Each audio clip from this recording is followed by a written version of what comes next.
डोडा JNK 26 RR के साथ जी जी वहाँ पर काफ़ी इंटेंस काउंटर इंसर्जेंसी ऑपरेशंस हो रहे थे। जी सिचुएशन बैड टू वर्स, और हमारा मकसद है कि हमें मिलिटेंट को खत्म करना है। If you want to kill a militant, think like a militant, eat like a militant, आपको हराना है। जो मेरे खबरी थे, जो मैंने अपने इंटेलिजेंस सोर्सेज बनाए थे, जी तो मैंने उसमें से किसी को बोला तुम चूड़ियाँ बेचो। बोला कि सर आज मेरे ख्याल से 4 आदमी, और वो आज रात रुकेंगे, खाना वाना खाने के बाद सुबह होते ही निकलेंगे। जी तो हमने अफवाह उड़ा दी कि हम कहीं और जा रहे हैं, और सुबह जब वो निकलने की कोशिश कर रहे थे तो हमने चारों टेररिस्ट को ऑपरेशन पराक्रम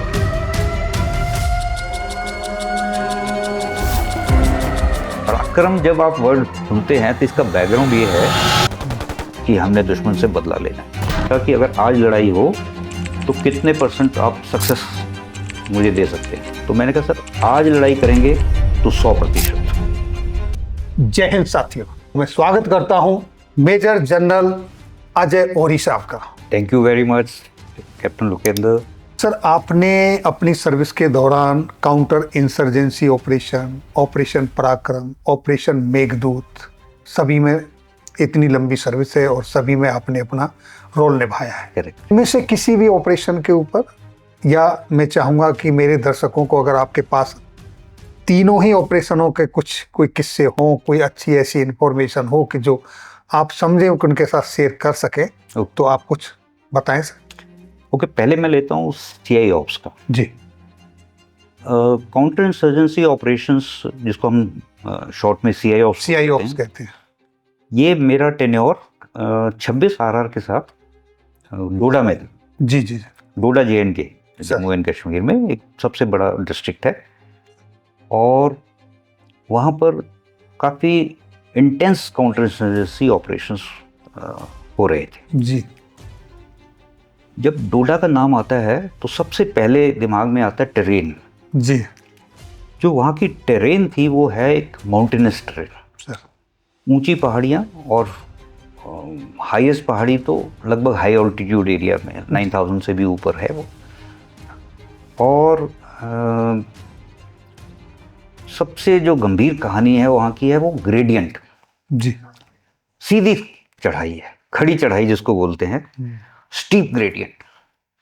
तो वहाँ की लोकल कहावत होती थी कि डोडा मांगे गोडा, यानी गोडों में दम होना चाहिए आपका। फिजिकल फिटनेस में आदमी को बहुत ज़्यादा पीक पे होनी चाहिए। जी। अगर आदमी ने, अब दूसरी तरफ की स्टोरी है, जब इतनी ऊंचाइयों पे हैं हम लोग, और दुश्मन तो नहीं कहूँगा जो मिलिटेंट्स हैं या टेररिस्ट हैं, जो भी हमारे से सोशल क्या कहते हैं धारा से अलग हो गए हैं। जी जी। तो उन लोगों को काफ़ी एडवांटेज था,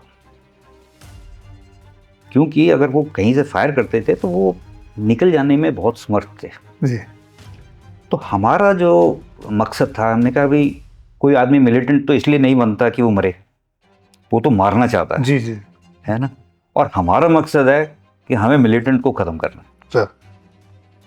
तो सबसे पहले 2-3 चीज़ें मैंने समझी वहाँ जाकर जब मैं पहुँचा। तो एक तो हमारे पास एक्शनेबल इंट, यानी कि जिस इंटेलिजेंस में खबर से एक्शन किया जाए वैसी इंट नहीं मिल रही थी। ये मिलता था आके कि उस गांव में कल मंजूरा आया था, एग्जाम्पल के तौर पर दे रहा हूँ, है ना। तो अबे हम उस इंट से हमला तो नहीं, वो ऑपरेशन नहीं कर सकते, वो तो कल आया था, आज कहाँ है पता नहीं जी।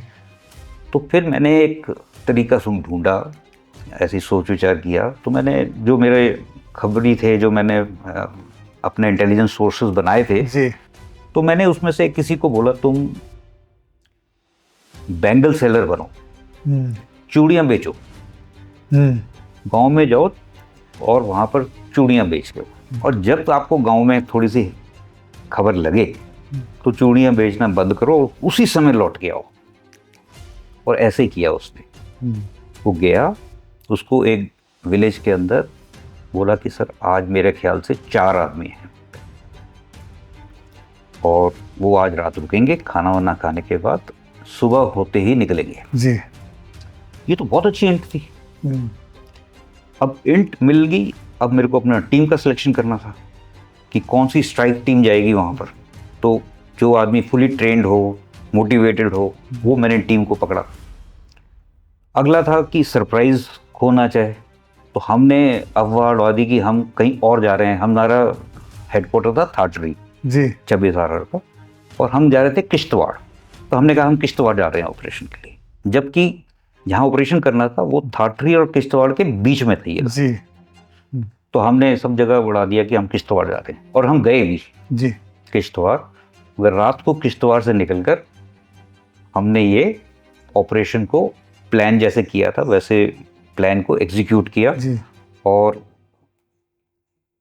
सुबह सुबह जब वो निकलने की कोशिश कर रहे थे तो हमने चारों टेररिस्ट को, तो ये बहुत ही मेटिकुलस ऑपरेशन, यहाँ पर एक्शनेबल इंट हो, ऑपरेशन हो, टीम की बनावट और सिलेक्शन हो, फिर चुपचाप वहाँ पर पहुँचना हो, तो ये सब चीज़ें करने के बाद ही ऐसी अच्छी सक्सेस मिली हमारे। बहुत ही अच्छा सक्सेस रहा और लोगों के ऊपर भी इसका बड़ा प्रभाव पड़ा। ये किश्तवाड़ और छात्रों के बीच में है। हाँ, किश्तवाड़ और थाटरी के बीच में एक जगह थी सिरथल, मेरे को अगर याद हो ठीक से, गलत मैं नहीं बोल रहा हूँ तो सिरथल गांव में हमने ये ऑपरेशन लॉन्च किया। तो ये सीआई ऑप्स का एक बहुत अच्छा एग्जाम्पल है। एग्जाम्पल तो बहुत हैं जी जी जी, बट एक एग्जाम्पल के तौर पे अगर किसी ने सोचना हो कि एसएसबी में अगर आप देखते होगे तो ऑपरेशन का एक मल्टीटास्क का प्रोग्राम भी होता है। जी, जी। जीटीओ पूछता है कि अगर वहाँ आग लगी है, यहाँ बैंक लूट रहे हैं, यहाँ पर वो कुछ सिचुएशन क्रिएट करके वो है ना, सिचुएशन रिएक्शन टेस्ट ही है मेरा ख्याल से। तो वो चीज़ ही इधर है, हम रियल लाइफ में कर रहे हैं। और इसीलिए लोगों को लगना चाहिए कि जब आप तैयारी कर रहे हैं ये आपके आगे भी काम आएगा। तो इसी तरह की कोई कहानी ऑपरेशन पराक्रम की? हाँ जी, हाँ जी। पराक्रम जब आप वर्ड सुनते हैं तो इसका बैकग्राउंड ये है कि दिसंबर से 2001 सर कुछ टेररिस्ट ने इंडियन पार्लियामेंट पे हमला किया था। वहाँ से शुरुआत हुई जी। अब मैं कमांड कर रहा हूँ अपनी यूनिट। हमारी यूनिट ऑपरेशनल एरिया में थी जी। हम अपने ऑप एरिया में थे और कुछ हमारी ट्रेनिंग चल रही थी। वो ट्रेनिंग ख़त्म हो गई थी और हमारी यूनिट लोड हो रही थी जी वापस आने के लिए पीस स्टेशन की तरफ। बट अभी हमारी ये तैयारी चल ही रही थी कि हमारे को खबर आ गई कि डिप्लॉयमेंट होना है और मोबिलाइजेशन ऑर्डर हो गया जी। वो क्योंकि मेरी यूनिट तैयार थी तो उन्होंने बोला कि एक एक सेक्टर में आप अपना एक एक कंपनी को फटाफट भेज दीजिए ताकि हम सरप्राइज ना हों दुश्मन की तरफ से। जी। तो फिर धीरे धीरे 24 घंटे के अंदर बाकी और यूनिट्स भी आ गई, हमारी यूनिट वहाँ पर आ गई। अब सिचुएशन बैड टू वर्स बढ़ती जा रही है कि हमने दुश्मन से बदला लेना है। तो उन्होंने हमें हुक्म दे दिया कि माइन लेन लगाओ। मेरे ख्याल से इतने स्केल पे माइन फील्ड लगना मेरे ख्याल 71 के पहले बाद में नहीं हुआ। ओके। 71 और 2001 30 सालों तक हिंदुस्तान आर्मी ने इतने लंबे बड़े स्केल के ऊपर माइन फील्ड नहीं लगाया। मेरी यूनिट ने लगभग 1 लाख के करीब माइंस लगाए होंगे। अब सिर्फ ये तो कहने की बात है माइंस लगाने हैं, हमें माइंस को कलेक्ट करना था, एम्यूनिशन से निकलवा के लाना था, फिर यहाँ लोड करना है, लोड से वहाँ से अनलोड करना है, अलग अलग कंपनी लोकेशन में रखना है, सेफ्टी पूरी इस्तेमाल होनी चाहिए क्योंकि नुकसान होना हो सकता था। सर ये माइनिंग में ये इंजीनियर का ही पूरा टास्क है या इन्फेंट्री भी लगाती है? हाँ, अभी कुछ जगह ऐसे होती है, जैसे मेरी खुद की लोकेलिटी है, इसके आसपास मैं खुद ही माइन लगाता हूँ। ओके। तो एक लोकेलिटी दूसरी होती है वो भी खुद लगाते हैं जी। मगर इन दोनों के बीच में जो गैप है उसमें इंजीनियर लगाती है और इसके अलावा भी आगे भी अगर कहीं और लगाना है तो वो इंजीनियर्स का टास्क होता है। जी जी जी। हम लोग भी उनकी टीम्स को मदद करते हैं, वो हमारी को मदद करते हैं, वो इज ए कंबाइंड एफर्ट। जी जी। But responsibility wise within the unit area और अपने बटालियन एरिया का जो प्रोटेक्शन है वो यूनिट करती है सर। दूसरी यूनिट अपने इलाके में करती है, जो बीच का इलाका है उसको इंजीनियर्स कराती है। तो इसी तरीके से हमारी माइन लेइंग शुरू हुई। अब सब लोगों ने माइन लेइंग तो कंपटीशन करते हैं, हम लोग ट्रेनिंग होती है, मगर लाइव माइन लगाने में अलग ही एक जो 10% बच जाता है ट्रेनिंग के अंदर जी, उसका असर दिखाई देना लगता है। कोई शुरू में थोड़ी घबराहट, थोड़ा ये, तो मैंने उनको बताया था कि आप इसको घबराना नहीं है। एंटी पर्सनल माइन सबसे जल्दी फटती है, उसके अंदर 9 kg का वजन होना जरूरी है इससे पहले कि वो ब्लास्ट हो सर। और इसी तरीके से F-16 लगती थी हमारे टाइम में, अब तो शायद बदली हो गई हो। वो वायर, ट्रिप वायर, जब तक उसको आप ट्रिप नहीं करेंगे तो चलती नहीं। और एंटी टैंक माइन को 40 या 50 kg वजन चाहिए होता है ब्लास्ट करने के लिए। हमने पहली रात माइन लगानी शुरू कर दी। जब हुक्म आया उसके अगले दिन से शुरू हो गया हमारा कार्रवाई। लगभग 2 बजे रात को एक ब्लास्ट हुआ दूर जी। वो इलाका ऐसा था, वहाँ हमारी भी एक कंपनी थी। बट मैंने उनको पूछा तो वो बोलता है कि हमारा नहीं है माइन लेइंग का, एक इंजीनियर पार्टी का जवान था, उसको माइन ब्लास्ट में उसको चोट आई है। उसको क्या हुआ था कि उसने ये ट्रिप वायर जो है, जो फ्रेगमेंटेशन माइन की ट्रिप वायर लगाते हैं, जी जी, जो ट्रिप वायर है वो कोई जानवर ट्रिप कर गया। ओके। यानी कि किसी झाड़ी के अंदर खरगोश होगा या हिरन का बच्चा होगा या कुछ होगा जो हमारी हरकत से डरा और वो अपनी झाड़ी से निकल के भागा। जब वो झाड़ी से निकल के भागा तो जाते जाते उसको माइन को ट्रिप कर गया और वो पूरी माइन उसका जब फटी तो ब्लास्ट हुई तो उसके स्टमक में काफ़ी इंजरी आई जी। जवान के। जब मैंने ये पूरी स्टोरी सुनी तो मेरे लगभग 2-2:30 बज रहे थे, हमारा माइन फील्ड ख़त्म ही होने वाला था। बट मैंने कहा रुक जाओ, मैंने रुकवा दी माइन फील्ड। मैंने कहा बाकी हम कल लगा लेंगे, अभी आप सब लोग लौट के आ जाओ। तो हमारी कॉन्फ्रेंस होती थी ब्रिगेड में। ब्रिगेड कमांडर ने पूछा कि रात को माइन फील्ड कंप्लीट हो गया? तो मैंने कहा सर 80 से 85% हो गया, कुछ 10-15% बच गया है। बोला क्यों? मैंने माइन फील्ड रोक दिया। तो मैं हाजिर था क्योंकि उस जगह पर, मैं नाम नहीं लेना चाहता जगह का, मैं कहा उस कंपनी लोकेशन के में एक्सीडेंट हुआ और जब मुझे पता लगा एक्सीडेंट का कारण क्या है तो मैंने अपनी माइन फील्ड रोक दी। बोला तुम क्यों ऐसे रोक दी यार? अब तुम क्या कर सकते हो? अगर वो जानवर वहाँ से भाग गया तो what precautions can you take? नाराज़ हो गए थोड़े मेरे। मैं कहा सर लेंगे, प्रिकॉशंस लेंगे। कहता क्या करोगे? मैं कहा माइन फील्ड लगाने से पहले हर झाड़ी को डंडे से पीटा जाएगा, अगर कोई है तो पहले ही भगा दिया जाएगा।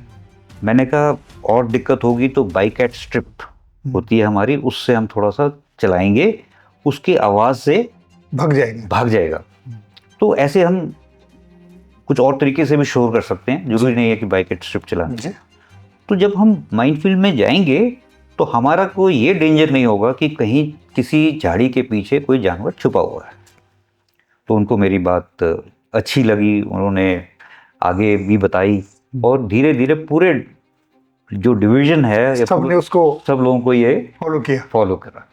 तो मेरे को अच्छा लगा कि एक आदमी ने समझा मेरी बात को, हमारे बॉस ने, और उसको एक ड्रिल के तौर पे शामिल किया और जो नुकसान हो सकता है उसको बचाया गया। इसलिए बहुत अच्छा लगा मुझे उसके अंदर। समझने से ज़्यादा इम्पोर्टेंट है समझाना। हाँ और वो तभी हो सकता है जब रियल लाइफ ग्राउंड में आप एक्सपीरियंस करते हैं, तो वो आपने महसूस किया। आप मानेंगे नहीं, मैंने हर माइन फील्ड पे जब लग रहा था और जब बाद में निकाला भी खुद हाजिर, मैं और मेरा 2IC। अगर हमारे 2 माइन फील्ड लग रहे हैं तो मैंने कहा 2IC सब एक जगह जाएंगे और बिना हमारे प्रेजेंस के माइन फील्ड नहीं लगेगा। लोगों को पूछना और डर के CO साहब माइन फील्ड में जा रहे हैं तो जा रहे हैं, इसमें कोई वो परेशानी वाली बात नहीं है। आप जा सकते हैं तो मैं भी जा सकता हूँ। बिल्कुल सही बात है सर, है ना? तो इसमें वो आप कोई रुकावट नहीं होनी चाहिए, और मैं आपकी मदद के लिए ही आया हूँ, कुछ सिखाऊंगा ही, आपको घबराहट नहीं होनी चाहिए उस चीज़ के लिए। एक और अच्छा इंसिडेंट था ऑफ पराक्रम का। हम, जैसे मैंने आपको बताया, मॉर्निंग कॉन्फ्रेंस में जाते थे ब्रिगेड हेडक्वार्टर्स में सर। तो एक दिन उन्होंने मेरे से, हम 3 सीओ बैठे थे, ब्रिगेड में 3 सीओ होते हैं, जी जी। मैं जूनियर मोस्ट था, सर। तो मेरा नंबर तीसरे नंबर पे ही आता था। तो उन्होंने पूछा कि अगर आज लड़ाई हो तो कितने % आप सक्सेस मुझे दे सकते हैं। सब अपना अपना बताएंगे। तो पहले सीओ साहब से पूछा तो उन्होंने कहा कि सर मेरे पास कुछ हथियार कम हैं, जैसे ये हथियार आ जाएंगे तो 100%। तो दूसरे से पूछा, बोला सर मेरे तो हथियार भी कम है और कुछ लगभग 40-50 या 60-70 जवान भी कम है, तो जैसे ये हथियार भी आ जाएंगे और जवान भी आ जाएंगे तो मैं आपको गारंटी देता हूँ 100% सक्सेस।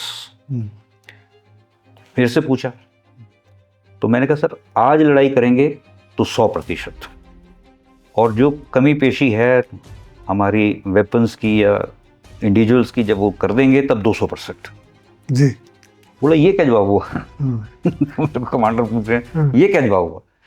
मैं कहा सर आज हमारे हाथ में सरप्राइज एलिमेंट है, दुश्मन कौन सा तैयार है, बिल्कुल सही बात है, उसके पास भी तो वैसे ही हालत हैं, तो आज अगर हमारे पास इनिशिएटिव है तो आज ही खत्म करना चाहिए खेल। जी।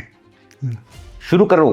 तो कहता तुम शुरू मत कर देना, तुम रुको, अपना जोश को काबू में रखो।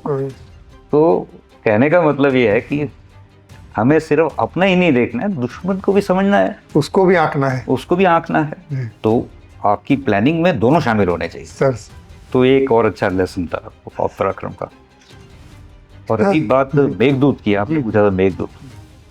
मेघदूत का मतलब है सियाचिन ग्लेशियर सर, है ना। जैसे ही आप बोलते हैं मेघदूत तो सबके सामने आता है सियाचिन ग्लेशियर।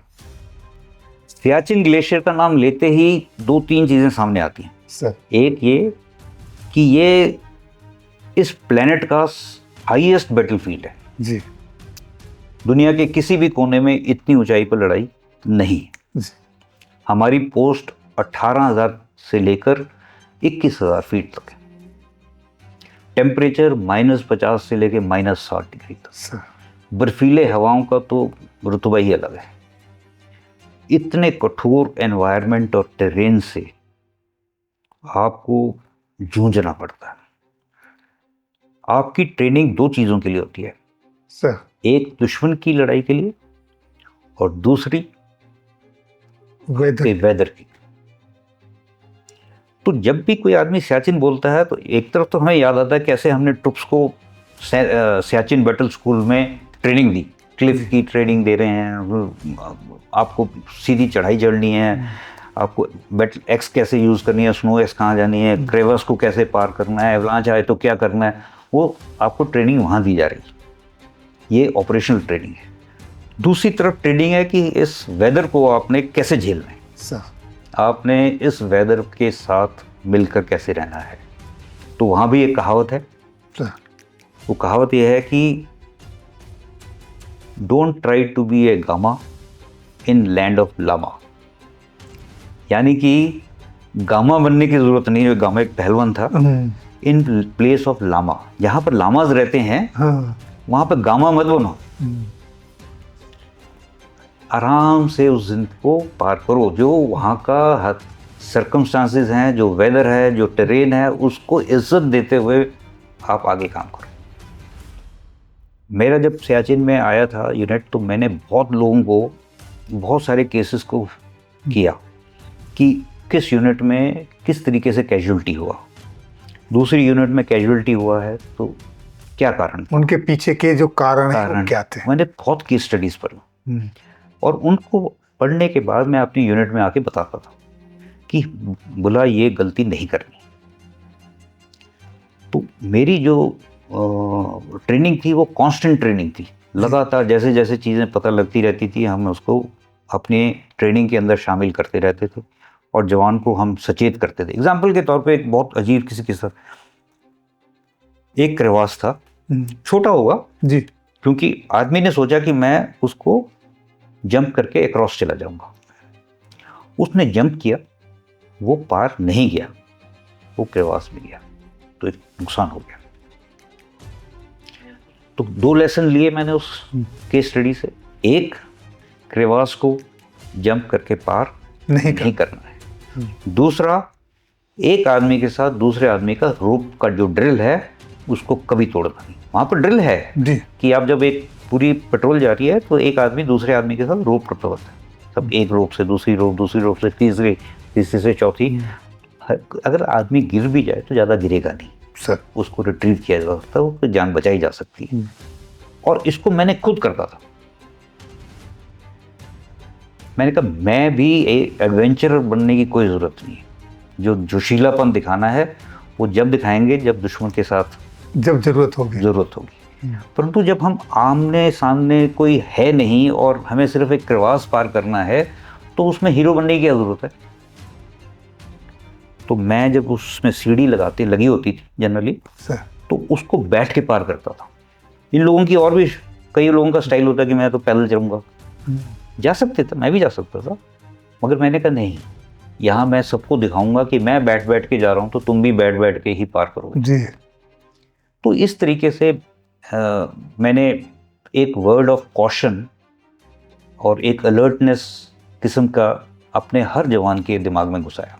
मैंने बहुत मेहनत किया उसमें और उसका रिज़ल्ट ये था कि हमारी पूरे टेन्योर में मैं अगर 1000 आदमी लेकर गया सियाचिन में, मैं पूरे 1000 वापस जीवित हालत में लेके आया। किसी का कोई एक उंगली भी नहीं कटी, किसी का एक डिजिट भी नहीं कटा। ये बहुत बड़ी बात है सर। ये बहुत बड़ी बात है, इसमें कोई शक नहीं। मैं सिर्फ अपना क्रेडिट नहीं ले रहा, भगवान ने हमारे ऊपर पूरा अपना आशीर्वाद बनाए रखा, बट वो भी उसी को आशीर्वाद देता है जो मेहनत करता है। God help those who help themselves. तो वो बहुत मेरे को अच्छा लगा कि मैं अपने सारे साथियों को वापस लेके आ सका। सर, ये जो आपने छोटी छोटी चीज़ें और जो एग्जाम्पल सेट किए, क्योंकि हमको उम्मीद होती है कि शायद जैसे पीस में कूद जाते हैं कि यहाँ भी हम वो एक्टिविटी कर लेंगे, लेकिन वो इतनी हाइट पे शायद नहीं होगा। वजन भी होता है, वजन भी होता है, पीछे पैक लगा हुआ है, आपने जूते पहने हुए हैं, इतनी आपकी जो ड्रेस है वो पूरी ऐसी है जिसमें आपको पूरा फैलावट नहीं मिलती है। तो आदमी सोचता है कि मेरे ये तो कुछ भी नहीं है, मैं तो ऐसे ही पार कर जाऊंगा, पैर रखूंगा दूसरी खोल जाऊंगा, वो नहीं पहुंच पाया, नहीं हो पाता है। तो क्योंकि वहाँ पर हर एक चीज़ की अलग सोच है, दिमाग आपका कुछ और सोचता है, आपका शरीर नहीं कर पाता वो, तो उसी को रोकना है। जैसे मेरे एग्जांपल इसी तरीके से, एक दिन मेरे को एक यंग ऑफिसर ने रिंग किया, सर आज बहुत मज़ा आया। मैं क्यों, क्या हो गया? सर आज मैंने ना स्कीइंग किया, वहाँ से लिया और वहाँ से मेरे को स्की मिल गया और मैं स्कीइंग किया। मैं कहा ये स्कीइंग जमा कराओ मेरे पास, क्योंकि आपको पता नहीं है कि वो अगर आप रास्ते के अलावा चलते हैं तो कब क्रेवास खुल जाए, कुछ नहीं पता। और जब स्कीइंग कर रहे हो तो क्रेवास समेत ही जाओगे, उसमें स्कीइंग समेत जाओगे आप उसमें। तो मैंने कहा ये इस तरीके का जो एडवेंचर है और इस तरीके का जो ब्रेवोडो है वो रोकना है। जब टास्क मिलेगा तब हम करेंगे, जब बिना टास्क किए कि अब हम थोड़ा सा पंगा नहीं लेगा। हाँ, कोई फौजी भाषा में बोलते हैं। हाँ, फौजी भाषा में यही कि ऐसा कोई काम नहीं करना है जिससे आपको नुकसान हो या आपके जवान, अब आप करोगे तो आपका जवान भी करने की कोशिश करेगा, फॉलो करेगा वो उसको कि हम भी मज़े करते हैं। तो ऐसे वाले मज़े का टाइम जगह नहीं है वो जाओ आप श्रीनगर, गुलमर्ग वगैरह वहाँ करो स्कीइंग। सियाचिन ग्लेशियर में ये नहीं कर सकते आप। और जो रूट बना हुआ है, जो बीटन पाथ है, उसी पे चलना है। फ्रेश स्नो के अंदर क्रेवास जो एग्जिस्टिंग है वो भर जाता है जी, तो आपको नहीं पता लगेगा कि वो उसके नीचे क्रेवास है कि नहीं है, तो जाएगा आदमी उसके नीचे। तो वो वाली गलती मैं अलाउ नहीं की। मैंने बहुत स्ट्रिक्ट रहा अपनी तरफ से, मैंने कई जगह पर गालियाँ गलोच भी करना पड़ा मेरे को, बट मेरे को अंत में संतुष्टि है कि मेरे सभी आदमी, यहाँ ही नहीं पराक्रम में भी हमने लगभग 1 लाख माइन लगाई, 1 लाख माइन निकाली, डीमाइनिंग किया। डीमाइनिंग मोर खतरनाक इसलिए थी कि हमें कई जगह तो माइन मिली नहीं जहाँ पर लगाई थी, वो कहीं रैट होल में थी, कहीं कोई चूहा उठा के ले गया या कुछ ले गया, कोई कहीं वो शिफ्टिंग सैंड ड्यून्स होते हैं तो हमें 15 गज दूर जाके मिली। तो इस तरीके से एक एक माइन की काउंटिंग करके जब हमने निकाला, उसमें भी और इसमें भी मेरे मेघदूत के अंदर सियाचिन ग्लेशियर में मेरा कोई जान की हानि नहीं हुई, किसी आदमी का कोई शरीर का कोई अंग नहीं गया। और मैं समझता हूँ कि ये बहुत बड़ा अचीवमेंट है मेरे लिए, हमारे लिए। कोई डाउट नहीं सर, निसंदेह बहुत बड़ा है वाकई। अब एक बार क्या हुआ, मेघदूत में ऐसे मतलब क्योंकि बात कर रहे हैं तो एक बहुत ऊंची पोस्ट है बाना top, I think highest in the world. वहाँ पर मेरे को ऑफिसर ने बताया कि यहाँ पर एक क्रेवास खुल गया है पोस्ट के ऊपर, और वो एक बड़ा नैरो है, ये एवलांच आएगा, क्योंकि जो दूसरी साइड है वो खुली है, ये छोटा पतला है, तो ये नीचे गिरेगा। तो मैंने तुरंत एक्शन किया, मैं कहा ये एवलांच तो कभी भी आ सकता है। तो मैंने अपने ट्रुप्स को थोड़ा थोड़ा सा बोला कि तुम 50 गज और आगे चले जाओ जी।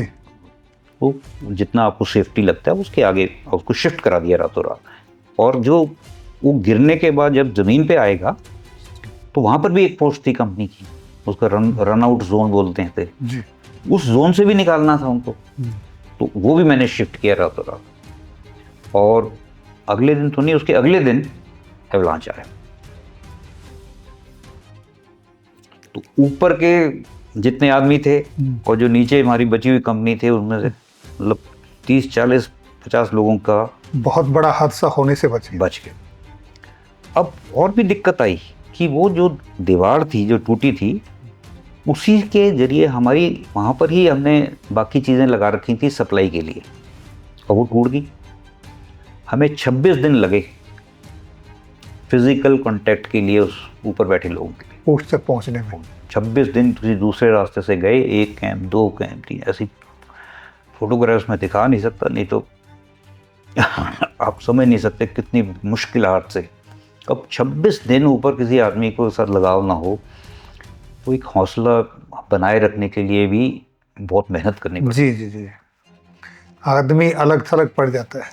फिर एक छोटी सी तार हमने लगाई थी, रस्सी लगाई छोटी सी, उसमें पोटलियों में हम चाय भेजना, पोटली के अंदर वो छोटा सा बैग लेकर उसको, कभी कभी चाय जा रही है, कभी शक्कर जा रहा है, कभी कुछ ऐसे किसी का, कभी कभी उनके लेटर्स होते थे, लेटर्स की पोस्ट भेज करके।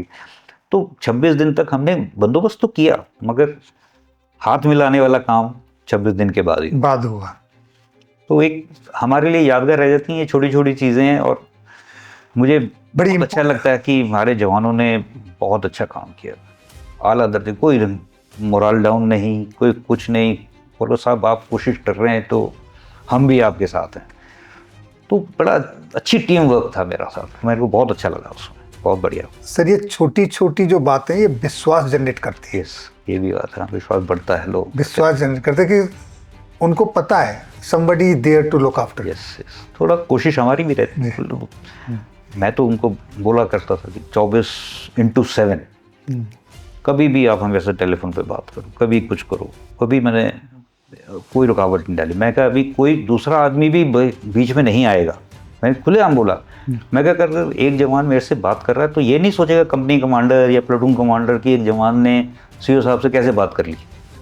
मैं कहा ये रूल नहीं लगेगा, नहीं तो एक जवान ने बात करनी है ना तो पीस एरिया में क्या होता है, वो अपने प्लाटून कमांडर को बताता है, प्लाटून कमांडर अपने कंपनी कमांडर को बताता है, कंपनी कमांडर 2IC को बताता है, चैनल को फॉलो कर, इतना लंबा चैनल बन जाता है। मैंने कहा सियाचिन में ये लागू नहीं होगा, हर आदमी मेरे को सीधा रिंग कर सकता है, और लोगों ने किया भी जी। किसी को कोई वो नहीं, सबको इतना जिसकी जरूरत है उसको पूरा कर रहा आपने। सर जब आप इन्फेंट्री मॉडर्नाइजेशन और प्रोक्यूरमेंट रोल में थे तब आपने वेपन, एम्युनिशन और इक्विपमेंट इवैल्यूएशन और सिलेक्शन का बहुत क्लोज से देखा, आपने बड़ी बारीकी से, नज़दीकी से उसको देखा। कोई एक ऐसा केस जहां पर सब कुछ कागज में ठीक था लेकिन जमीन पर वो अलग था? हाँ, बहुत केस होते हैं। देखिए ऐसा है कि कोई भी आदमी जब अपना एक इक्विपमेंट बनाता है या हथियार बनाता है, वो जब आपके पास लाएगा कि मैंने बहुत अच्छा ये बनाया है, वो हमेशा यही बताएगा कि ये बेस्ट है सर, इससे अच्छा ना हथियार है, ना इक्विपमेंट है, ना कुछ है। वो उसने अपना सामान हमारे को बेचना है या पास कराना है, तो वो तो यही बोलेगा। अब ये हमारे ऊपर डिपेंड करता है कि मेरे को तो 10 आदमियों को मिलता हूँ, 10 के 10 लोग ये कह रहे हैं कि हमारा बेस्ट है। तो इसीलिए एक सिस्टम के साथ इवैल्यूएशन बनाया गया है।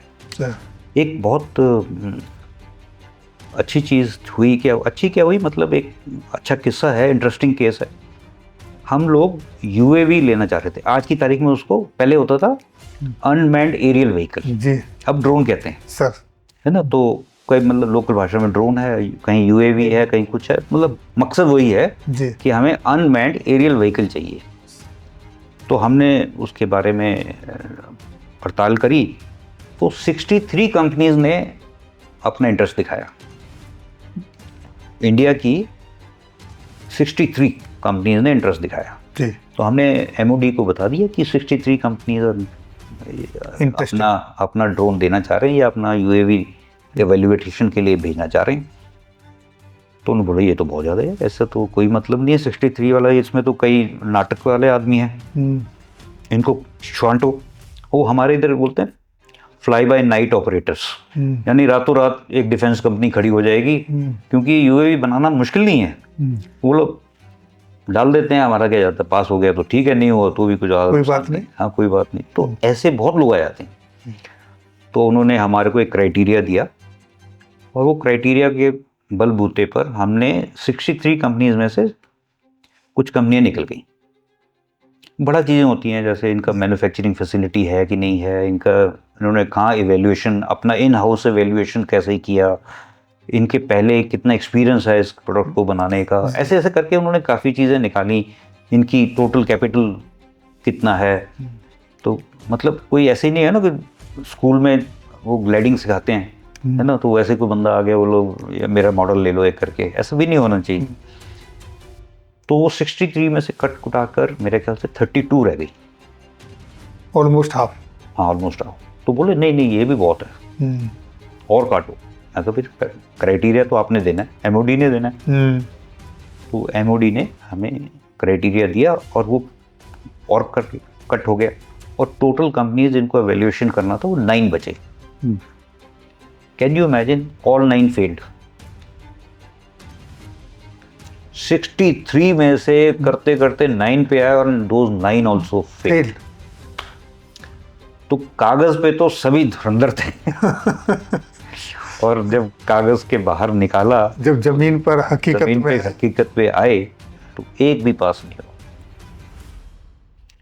फिर दोबारा थोड़ा समय देने के बाद दोबारा कार्रवाई करी गई, फिर लोगों को भी अपनी गलतियां पता लगी, धीरे धीरे इम्प्रूवमेंट हुई है। मैं तो उस टाइम की बात कर रहा हूँ जब पहली बार यूएवी प्रोसेस शुरू हुआ था यूएवी का, तब ये हालात थे। तो आप समझ सकते हैं कि किस तरीके से हर आदमी अपने प्रोडक्ट को बढ़ा चढ़ा के पेश करता है, और ये हमारी जिम्मेवारी है कि हम जो प्रोडक्ट खरीदें वो जब जवान के हाथ में जाए तो एक अच्छा प्रोडक्ट है। तो ये हमारी जिम्मेवारी है, और हम इस चीज़ को बहुत अच्छी तरह से, मैं तो बोलता हूँ मेरे को लगभग 10 साल का एक्सपीरियंस, मैंने लगभग 50 से 60 इक्विपमेंट, वेपन्स एवेल्युएट किए होंगे जब मैं ट्रायल सेल में था। फिर उसके बाद मैं बना डायरेक्टर पीओ में एफएनसाज, वहाँ पर मैंने ये चीज़ें देखी।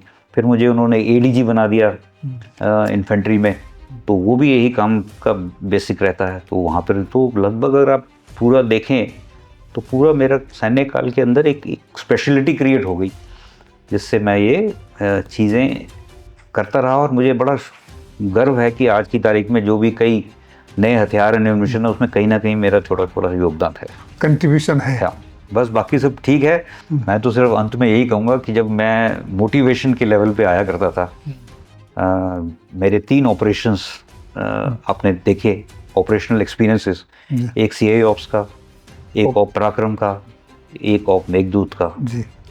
तीनों अलग अलग ऑपरेशंस सिनेरियो थे, तीनों के लिए ट्रेनिंग अलग, माइंडसेट अलग, और मोटिवेशन लेवल अलग है जी।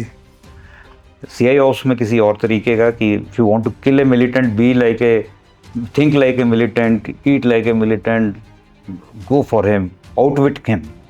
उसको आपको हराना है, अपने दिमाग से पहले हराओगे तो वो ग्राउंड में तभी हरा पाओगे। तो आउटविट हिम। जब आए पराक्रम में तो हमने ये जोश और जज्बा था कि कुछ भी हो जाए इस बार तो आर पार की लड़ाई शुरू हो जाए तो हम छोड़ेंगे नहीं। वो किस्मत का साथ नहीं हुआ, बट हम लोग बहुत तैयार थे, हमारा हर जवान इसी कोशिश में था कि मौका मिले तो हम इनको कैसे जिंदगी का सबक सिखा देंगे। तो मेघदूत में जज्बा दुश्मन के लिए भी था और सोच विचार वेदर का भी था। जी। आपने क्लाइमेट को भी लड़ना था, वेदर को भी लड़ना था। तो मैं जब भी कभी किसी आदमी को देखता था या कोई सोचता था कि एक दुविधा में है, तो मैं एक कपलेट बोलता था, मैं आपको सुनाता हूँ। वो मर्द नहीं जो डर जाए माहौल के खूनी मंजर से, वो मर्द नहीं जो डर जाए माहौल के खूनी मंजर से, उस हाल में जीना लाजिम है जिस हाल में जीना मुश्किल है। वाह सर वाह। तो ये हो नहीं सकता कि हम डरें, हमें तो उस जगह पर जिंदा रहकर लड़ना है। ये मेरा मुद्दा रहता था। मैं शायद अपने कमांड टेन्योर में इसको पूरा कर सका, इसीलिए आप वहाँ पर सक्सेस भी हुए। हाँ, मैं तो सोचता हूँ कि मेरे कभी भी ना हारने वाला जज्बा होना चाहिए, वो जुनून होना चाहिए कि हाथ की लकीरें बदल दें। जी जी। बहुत ज़रूरी है ये, हर आदमी के तक की खबर जानी चाहिए कि कुछ भी हो जाए ये जज्बा कम नहीं होना चाहिए, ये जुनून कम नहीं होना चाहिए। तो मेरे साथ आप देखो, पराक्रम जैसलमेर के इलाके में था, 50 डिग्री टेम्परेचर, वहाँ से हम चले सियाचिन में -50 डिग्री सेंटीग्रेड। मतलब इतना बड़ा चेंज, बट करा ना वो। North south. हाँ बिल्कुल करा उन्होंने। और मैं बड़े गर्व से, और मेरे को बहुत खुशी होती है कि मेरे पलटन के जो उन्होंने बहुत बखूबी काम किया उसमें। जब आप एक पॉजिटिव सोच के साथ चलते हैं तो सब कुछ संभव हो जाता है। वो भी भगवान भी मदद करता है उन्हीं की। हम कालिका माता को बहुत धन्यवाद करते हैं। हमारी कुंवर रेजिमेंट में कालिका माता को पूजा तो बहुत बढ़िया रहता है। मैंने देखा है सर 60 RR में। हाँ आपने देखा होगा। इवन 26 RR में भी देखा होगा आपने। हाँ, वहाँ पर भी कोई है। तो साथियों, अभी आपने सुना मेजर जनरल अजय ओरी साहब को। उन्होंने कितनी बेबाकी से अपनी पूरे सर्विस के दौरान कुछ अंश हमारे साथ शेयर किए जो बड़े ही महत्वपूर्ण थे। आपको कैसे लगे अपनी प्रतिक्रिया जरूर दें, कमेंट्स बॉक्स में लिखें। और अगर आप चाहते हैं किसी और टॉपिक पर, वो देश हित में हो, राष्ट्र हित में हो, संस्था के हित में हो या ट्रूप्स के वेलफेयर के हित में हो, तो आप कमेंट्स बॉक्स में लिखें। हम जरूर जनरल साहब से रिक्वेस्ट करेंगे आपकी तरफ से उस मुद्दे पर कोई अगला पॉडकास्ट करने के लिए। सर, आपने अपना इतना बहुमूल्य समय दिया। मैं अपने सभी व्यूअर्स की तरफ से आपको बहुत बहुत आभारी हूँ, आपको धन्यवाद देता हूँ। आपने हमें शो पे बुलाया, thank you very much. And मेरा ड्यूटी बनती थी कि मैं शेयर करूँ कुछ। किसी की ज़रूरत हो सकती है, किसी की समझ हो सकती है, किसी को शायद अच्छा भी लगा हो जैसे आपने कहा। और आपको भी, आपकी पूरी टीम को, आपके दर्शकों को भी मेरा एक बार फिर एक सोल्जर का जय हिंद। जय हिंद, जय भारत।